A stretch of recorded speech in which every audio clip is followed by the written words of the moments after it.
Hello students, welcome back to school. My name is Mr. Jeffrey Osagidua. I will be your civic education teacher for this term. Last time we looked at intercommunal relationship. This time we are going to be taking a look at characteristics and categories of human rights. By the end of this lesson, you should be able to explain the meaning of human rights, and also you should also be able to list some of the characteristics of human rights, e.g. the universality of human rights, the inalienability of human rights, and so on and so forth. Let us first of all start by looking at the meaning of human rights. Human rights can be defined as privileges and honor that all human beings are entitled to. They are bestowed and enjoyed by individuals who are members of a particular society. Human rights connote the right that people enjoy in realizing their value of life. Let us now look at characteristics of human rights. These are the features that are inherent in human rights. When these features are absent, they will not be regarded as human rights. One of such features is 1. Inheritability and non-prescription of human rights. What this means is that right that you have just by virtue of the fact that you are a person.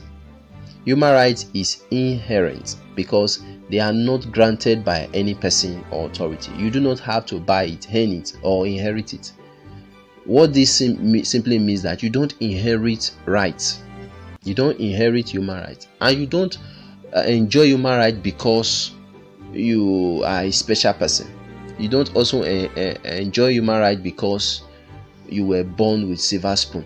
You don't enjoy human rights because you are maybe preferred, to others. But you enjoy human rights because you are a human being. It is important you know that being a human being is enough for that person to be regarded, because immediately somebody is giving birth to, from the day one that person is giving birth to, he starts enjoying some certain respect and regard for the fact that that person is a human being. That is where the importance comes in. Then the other one is that universality of human rights. These are universally accepted and practiced by all humans in different countries of the world. What that simply connotes is that human rights is universal. Across the world, wherever you go, every human being is accorded some certain respect, even when you are not from that country, even when you don't have citizenship from that country. Yet the government and even the people that reside in that country accord you some certain privileges and respect simply because you are a human being. That is the importance. So it is all over. So everybody have that awareness, and as such, it's not just done in one part of the world and it is not so in another part of the world. Number 3 is the particularity of human rights. Different countries and regions have or are faced with different human rights issues that are peculiar to them.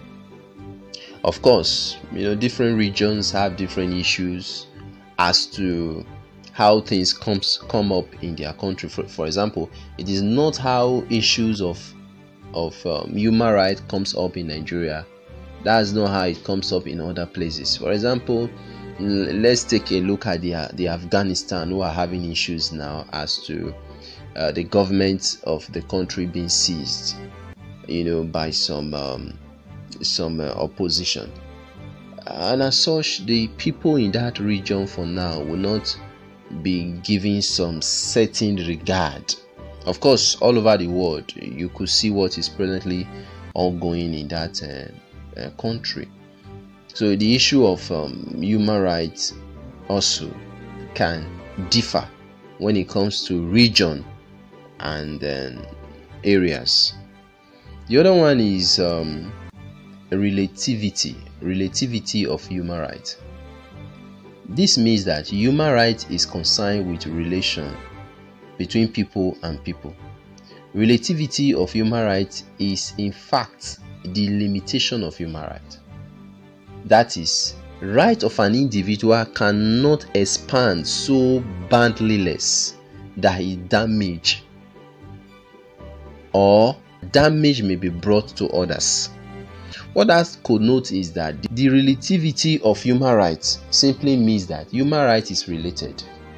As such is that as an individual has right, same way another individual also have right. So it is the same right that is expressed or enjoyed by each individuals. As such, your enjoying your right should not deny another person rights. So what that simply means that anyhow you want to enjoy your right, you can, but you must ensure that while you are enjoying your right, it does not deprive another person from also enjoying his or her right. Just for example, now you have a right to play music, or you have a right to join association. Does not mean that while you are joining that association, or right to privacy where you can also decide to play any music while you are in your private room, the right to do any of this should not at the same time while you are doing it deprive another person from doing his own. There are times you may want to play a music and then you gave it a volume that became too loud. Another person is also at that time wanting to read his or her book. So your right to express yourself or to enjoy yourself is now going beyond you, now to deprive another person's right also to have peace. So as such, you that has right must understand this. And so while you are expressing or enjoying your right, you must ensure that it does not deprive another person from also enjoying his or her right. Then the other one we look at now is inalienability of human rights. These are inalienable because they cannot be rightfully taken away from an individual, as they are freely given to human beings all over the world, irrespective of place of birth or place of residence. What this simply means is that human right is not alien. What it means to be alien is not strange. Human right is not strange to human. As a matter of fact, humans are given birth to with rights. Every human being are given birth to with rights. So rights, human right, is not strange to humans. So, and it can also not be taken away from you.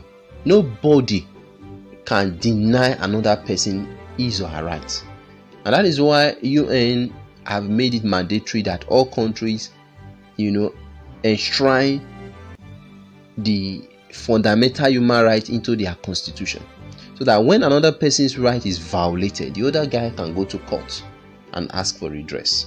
So when all of this is done, everybody, you will now get to understand that I cannot just bounce on somebody, cannot just take privilege of the fact that this person is this or that and then begin to start wanting to do one or two things to that person, or take away what the person has the right to exercise.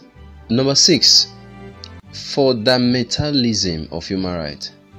These are fundamental rights because without them, the life and dignity of man will be meaningless.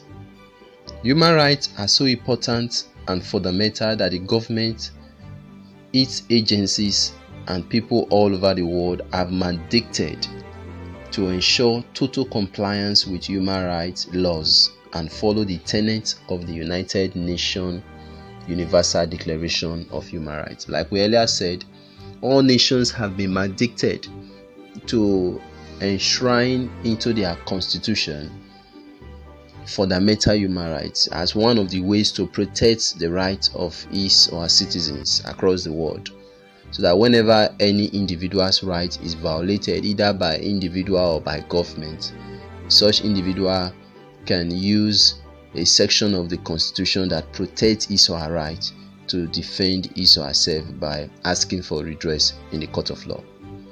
Number 7 is interdependence, interrelatedness, and indivisibility of human rights. Human rights are not capable of being divided. They cannot be denied, even when others' rights have been or are already being enjoyed. What that means is that if you look at the entire rights, if you look at the fundamental human rights, and if you look at the list in the Constitution, I think there are about 12 items. What that means is that for the fact that a particular individual has enjoyed one of those rights does not mean that you should deny him others. What that means is that if the entire items in that right is not fully enjoyed, you are still guilty of depriving people of exercising their rights. So it cannot be divided, it cannot be separated. The entire 12 items must be fully enjoyed by every citizen of every country.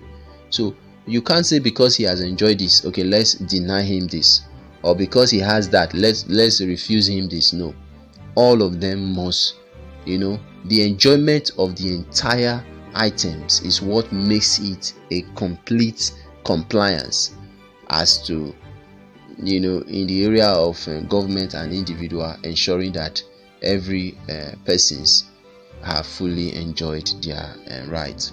Another one is constitutionalism of human rights. The importance of human rights has made it to be embedded in the constitution of every country all over the world. Like we earlier mentioned, it is so important that it's not a constitutional issue. It's a constitutional issue that it has to be enshrined into the constitution, so that whenever any person perceived that his or her right is being deprived or being denied or being violated, such a person can immediately approach the courts and begin to start asking question, in compliance with the constitution, section of the constitution that protects his or her right, so that whoever is found guilty of depriving the other person his or her right begin to start either being faced to pay some compensation, or to also face the music by facing the law. Number 9 is equal and non-discriminatory. Non-discriminatory is a cross-cutting principle in international human rights laws. The international community must treat human rights globally in a fair and equal manner, on the same footing, with the same emphasis. What that simply means is that human rights is a global thing. So the international community must address it globally. So what is obtainable when it comes to human rights in America should be obtainable in Nigeria. What is obtainable as it concerns human rights in London should be obtainable in Ghana. What is obtainable as it concerns human rights in Canada should also be obtainable as it concerns human rights in South Africa. So across the country, all over the world, human rights issues must remain human rights issues and must be dealt with as a global issue, not using the importance of one country against the other. So that is what equal and non-discriminatory stand for. Then we'll look at number 10. Human rights are both rights and obligation. What that simply means is that right is what you expect your government or the those that are leading your country to give you. Obligation is what you give to your state. So while your state gives you rights, they protect that right, they ensure that you exercise that right, they ensure that nobody denies you of exercising that right. You also now give willingly, without being compelled, something you know is right to enhance the building of the state, because when the state gets stronger, it also helps to ensure that every other person are in order. Human rights entails both right and obligation. This is all we are going to take in this class. In our next class, we'll look at other topics. I'll see you in my next class.